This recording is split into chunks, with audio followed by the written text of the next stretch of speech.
Hello students, स्वागत है आप सभी का आरवी ट्यूशन क्लासेस के यूट्यूब प्लेटफॉर्म पर। दोस्तों, अगर आप भी पूरी तरह से कंफ्यूज हो चुके हो कि मुझे डी फार्मा करना चाहिए या फिर बी फार्मा करना चाहिए, तो आप बिल्कुल सही वीडियो पर आए हो। अगर आप इस वीडियो को कंप्लीट देख लेते हो तो आपको कोई दूसरी वीडियो देखने की ज़रूरत नहीं होगी, क्योंकि इस वीडियो में मैंने डी फार्मा और बी फार्मा को complete A to Z explain किया है कि इस किस कोर्स में हमें क्या क्या मिलता है ना। जैसे डी फार्मा के लिए eligibility, duration, admission process, fees structure, career options क्या क्या हैं, वो सारे के सारे कंपेयर किए हैं मैंने, है ना। यानी बी फार्मा और डी फार्मा की फुल कंपैरिजन वीडियो आपको ये मिलने वाली है। तो इस वीडियो को आप कंप्लीट देखिएगा, जिससे कि आपको ये कन्फ्यूज़न दूर हो सके कि मुझे किस कोर्स की तरफ जाना चाहिए। एंड इस वीडियो को कंप्लीट देखने के बाद आप खुद डिसीजन ले पाएंगे कि मुझे किस कोर्स की तरफ जाना चाहिए, है ना। तो मैं अपना पर्सनल ओपिनियन भी आपको बताऊंगा कि मेरे ओपिनियन से कौन सा कोर्स आपके लिए बेस्ट हो सकता है।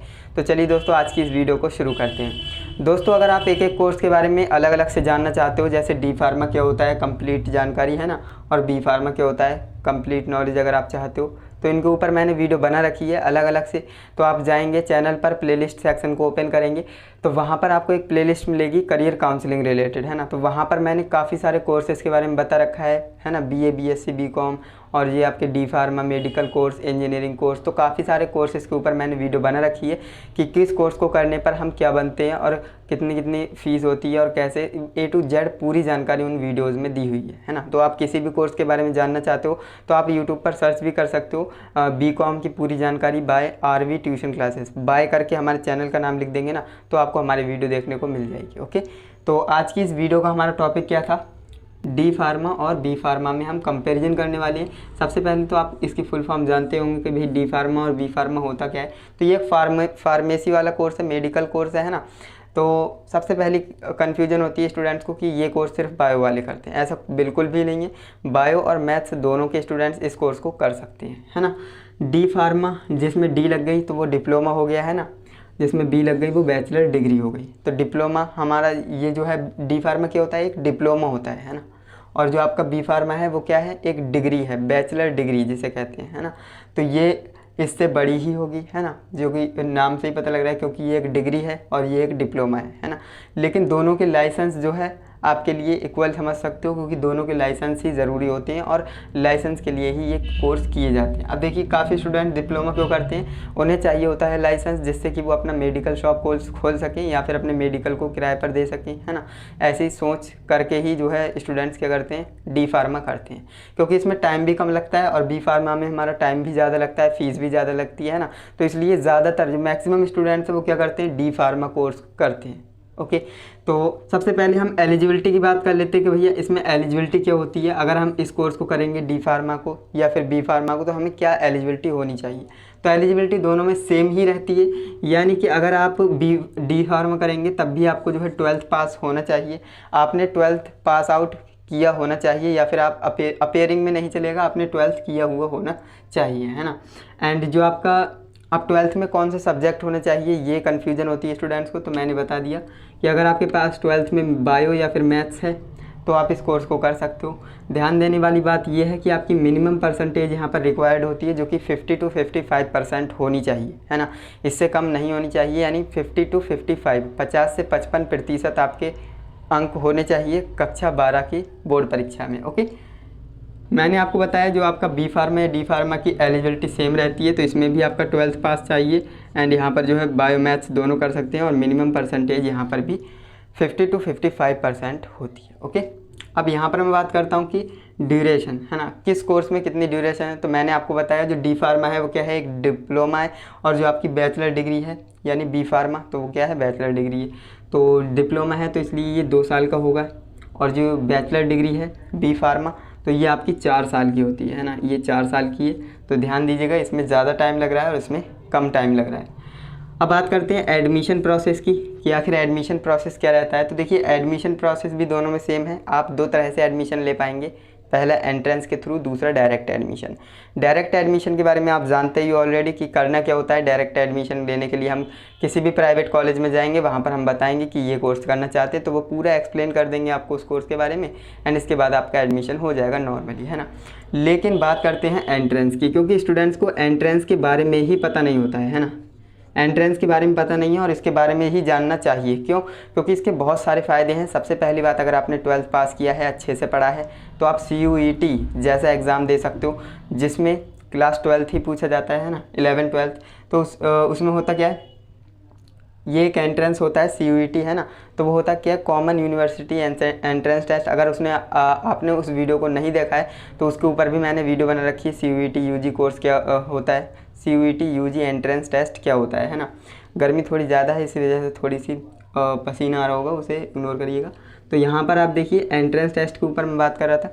तो एंट्रेंस अगर आप निकाल लेते हो, है ना, मान लीजिए आपने कोई एंट्रेंस दिया और वो आपने निकाल लिया, अच्छी रैंक आपको मिल गई, तो ऐसे में होगा कि आपको एक गवर्नमेंट कॉलेज मिलेगा। और गवर्नमेंट कॉलेज में फ़ीस तो कम होती ही है, साथ में पढ़ाई भी आपको अच्छी देखने को मिलेगी, है ना। तो ये फ़ायदा हो जाता है और वहाँ पर आपको इसका स्कॉलरशिप भी आने के ज़्यादा चांसेस रहती है ना। तो ये आपका फ़ायदा हो जाता है एंट्रेंस में। तो मैं तो आपको यही बोलूँगा कि सबसे पहले आप एंट्रेंस दीजिए। एंट्रेंस निकलता है अच्छी बात है, नहीं निकलता है तो आप लास्ट ऑप्शन आप प्राइवेट को रखिए। प्राइवेट कॉलेज को लास्ट ऑप्शन रखना चाहिए। ओके। फ़ी स्ट्रक्चर की बात करूं तो देखिए fee structure private to private colleges में वेरी कर सकता है, क्योंकि देखिए हर प्राइवेट कॉलेज अपने अकॉर्डिंग फ़ीस लेता है ना। जैसी वो आपको फैसिलिटीज़ देगा वैसी फ़ीस लेगा, है ना। तो मैं आपको गवर्नमेंट और प्राइवेट दोनों की बता देता हूँ। ये मैंने किसकी लिखी है, ये मैंने प्राइवेट कॉलेज की लिखी है। अगर आप डिप्लोमा करते हो यानी डी फार्मा करते हो किसी भी प्राइवेट कॉलेज से, तो आपको 25,000 से 30,000 पर ईयर, है ना, पर ईयर की फ़ीस बता रहा हूँ, पर ईयर आपको देने पड़ सकते हैं। और अगर आप किसी भी प्राइवेट कॉलेज से बी फार्मा कोर्स करते हो यानी बैचलर डिग्री करते हो, तो वहाँ पर आपको 30,000 से 50,000, है ना, 30,000 से 50,000 पर ईयर के हिसाब से फ़ीस देनी पड़ सकती है। तो इस बात को आप ध्यान रखेंगे। एंड ये तो मैंने प्राइवेट का बता दिया। अब मैं गवर्नमेंट का बताऊँगा तो आप वहीं पर चौंक जाएंगे, क्योंकि गवर्नमेंट में बहुत कम फ़ीस होती है। तो गवर्नमेंट की बात करूँ, अगर आपने एंट्रेंस निकाल लिया और वहाँ पर आपका एडमिशन हो रहा है, तो वहाँ पर आपकी 10 से 15,000, है ना, 10 से 15,000 जाएगी डी फार्मा की पर ईयर, है ना। और अगर आप बी फार्मा कोर्स करना चाहते हो तो वहाँ पर 15 से 20 हो जाएगी, है ना। तो इस तरह से ज़्यादा अंतर नहीं होता है दोनों कोर्सेज़ में, क्योंकि ये क्या है, बैचलर डिग्री, तो ऑब्वियसली इसमें फ़ीस तो ज़्यादा होगी ही, है ना। तो ये आपको समझ में आ गया कि प्राइवेट कॉलेज में फ़ीस ज़्यादा होती है और गवर्नमेंट कॉलेज में फ़ीस कम होती है। ओके। अब मैं बात कर लेता हूँ करियर ऑप्शंस के बारे में। मान लीजिए आपने बी फार्मा या डी फार्मा कोर्स कर लिया, तो उसके बाद आपके पास क्या क्या करियर ऑप्शंस होंगे, क्योंकि ये जानना ज़रूरी है। क्योंकि हम बी फार्मा या डी फार्मा करने के बाद रुकने वाले नहीं हैं, है ना। हमें आगे की भी सोचना है कि हम अगर बी फार्मा डी फार्मा करते हैं तो हमारे पास आगे क्या क्या बेनिफिट्स हमें मिलेंगे, क्या क्या कोर्स हम कर सकते हैं, है ना, कहाँ कहाँ जॉब हम कर सकते हैं। तो वो सारे के सारे क्या होते हैं, करियर ऑप्शंस होते हैं। तो करियर ऑप्शंस में आप देखेंगे ना, तो डी फार्मा अगर आप करते हो तो आपको क्या क्या करियर ऑप्शंस मिलेंगे। सबसे पहली बात, आप मेडिकल शॉप खोल लेंगे, है ना, खुद की मेडिकल शॉप खोल लेंगे, क्योंकि आपके पास एक लाइसेंस आ जाएगा। और लाइसेंस आ जाएगा तो अपनी मेडिकल शॉप आप कहीं पर भी खोल सकते हैं, है ना। और दूसरी बात, काफ़ी स्टूडेंट्स क्या सोचते हैं, हम लाइसेंस अपना किराए पर दे देंगे, वहाँ से थोड़े से पैसे आने लगेंगे। तो ऐसा पहले हुआ करता था, अब ना के बराबर होता है। तो इस बात को आप ध्यान रखिएगा, क्योंकि ये क्या है, इलीगल है पूरी तरह से। तो यहाँ पर मैंने बता दिया, मेडिकल शॉप खोल सकते हो आप अपनी, है ना, और आप मेडिकल शॉप को रन कर सकते हो। ठीक इसी तरह से जो बी फार्मा आप करते हो ना, तो ये भी आपके पास लाइसेंस आ जाता है, तो आप बी फार्मा करके भी अपनी मेडिकल शॉप खोल सकते हो। ओके। अब देखिए, मेडिकल शॉप खोलने में आपका पैसा लगेगा इतना। अगर आप पैसा नहीं है ना, तो आप कर क्या सकते हो, आप हॉस्पिटल में वर्क कर सकते हो, है ना। आप हॉस्पिटल में वर्क कर सकते हो एंड वहाँ से आपको जॉब करेंगे तो वहाँ पर आपको कितनी सैलरी मिल जाएगी, 15 से 20,000 आपको सैलरी मिल जाएगी। और वहीं पर आपकी जो है बी फार्मा है, अगर यहाँ पर इसे करने के बाद आप कहीं पर जॉब करते हो तो आपको 25 से 30,000 की सैलरी देखने को मिलेगी। तो ये मैंने आपको बता दिया। अगर आप मेडिकल शॉप खोलना चाहते हो तो खोल सकते हो, क्योंकि आपके पास लाइसेंस आ चुका है। अब देखिए होता क्या है, गांव देहात में आपने देखा होगा, वहाँ पर काफ़ी सारे मेडिकल ऐसे खुले रहते हैं जिन पे लाइसेंस या फिर डिग्री कुछ नहीं होती है, वो अपने आप जो है मेडिकल खोल कर बैठ गए। ऐसे में होता क्या है, गवर्नमेंट कोई एक्शन लेती है या फिर पुलिस चेक इन के लिए आती है, तो ऐसे में वो अपने मेडिकल शॉप को बंद करके अपने घर चले जाते हैं। क्यों? क्योंकि उनके पास डिग्री या लाइसेंस नहीं है। अगर वो पकड़े जाते तो वहाँ पर उनके साथ कानूनी कार्रवाई हो सकती है, क्योंकि ये पूरी तरह से क्या है, इलीगल है ना। तो ये बात मैंने आपको बताई थी, तो इस बात को आप ध्यान रखेंगे। आप इस चीज़ को ऐसे समझ सकते हो, मान लीजिए आपने बाइक निकलवाई है ना, बाइक आप चला रहे हो लेकिन आपके पास लाइसेंस नहीं है, तो चालान तो कटेगा ही ना। तो वही होता है हिसाब, है ना। तो मैंने आपको बता दिया सैलरी आपको कितनी मिलेगी। अगर आप डी फार्मा कोर्स करते हो तो आपको 15 से 20,000 की सैलरी देखने को मिलेगी। अगर आप बी फार्मा कोर्स करते हो तो आपको 25 से 30,000 की सैलरी देखने को मिलेगी। एंड यहाँ पर मैंने आपको बता दिया, अगर आप मेडिकल शॉप करते हैं तो अच्छी बात है, नहीं कर पाते तो आप जो है हॉस्पिटल में वर्क कर सकते हो। एंड आप टीचर है ना, एज अ टीचर भी वर्क कर सकते हो, क्योंकि आपने डी फार्मा कोर्स कर लिया है तो आप क्लास 10 12th को ईजिली पढ़ा सकते हो। एंड इसके बाद गवर्नमेंट एग्ज़ाम की आप प्रिपरेशन कर सकते हो। कोई भी गवर्नमेंट एग्ज़ाम जो मेडिकल जो सरकारी अस्पताल होते हैं उनके लिए वैकेंसीज आती हैं, तो उनमें आप एग्ज़ाम की प्रिपरेशन कर सकते हो, उसके लिए आप एलिजिबल हो जाते हो। एंड इसके बाद फार्मेसी, अब देखिए यहाँ पर जो है इसके करियर ऑप्शंस मैंने आपको बता दिए, क्या मेडिकल शॉप खोल सकते हो, हॉस्पिटल वर्क, टीचर और गवर्नमेंट जॉब। अब मैं बात करता हूँ बी फार्मा के जो करियर ऑप्शन है क्या क्या हैं। मेडिकल शॉप खोल सकते हैं, फार्मेसी कंपनी में काम कर सकते हैं। अब फार्मेसी कंपनी क्या होती है स्टूडेंट्स नहीं जानते हैं, तो देखिए जो दवाई वगैरह होती हैं, टैबलेट्स है ना, वो कहाँ पर बनती हैं, फार्मेसी कंपनी में बनती हैं। तो वहाँ पर अगर आप एज अ जॉब करेंगे ना, तो वहाँ पर आपको सैलरी भी अच्छी देखने को मिलेगी, 25 से 30 हज़ार, और वहाँ पर आप दवाई बनाना सीखेंगे। एंड इसके बाद आप रिसर्च कर सकते हो, अगर आपने बी फार्मा कोर्स किया है तो आप रिसर्च वाले फील्ड में जा सकते हो, है ना। एंड टीचर तो आप बन ही सकते हो क्योंकि आपने बैचलर डिग्री कर रखी है, तो आप जो है डिप्लोमा वालों को भी पढ़ा सकते हो क्योंकि आपके पास क्या है, बैचलर डिग्री है। ओके, तो आप एज अ टीचर भी वर्क कर सकते हो, और सबसे बड़ी बात आप विदेशों में जॉब कर सकते हो, किसी भी विदेश में जाकर आप जॉब कर सकते हो। सबसे बड़ा फ़ायदा यही होता है बी फार्मा कोर्स करने का। ओके, सैलरी मैंने आपको बता ही दी। एज लिमिट की बात करते हैं तो एज लिमिट दोनों में बराबर है। आपकी मिनिमम एज 17 साल की होनी चाहिए। अगर आप बी फार्मा या डी फार्मा कोर्स करना चाहते हैं तो आपकी मिनिमम एज 17 साल होनी चाहिए।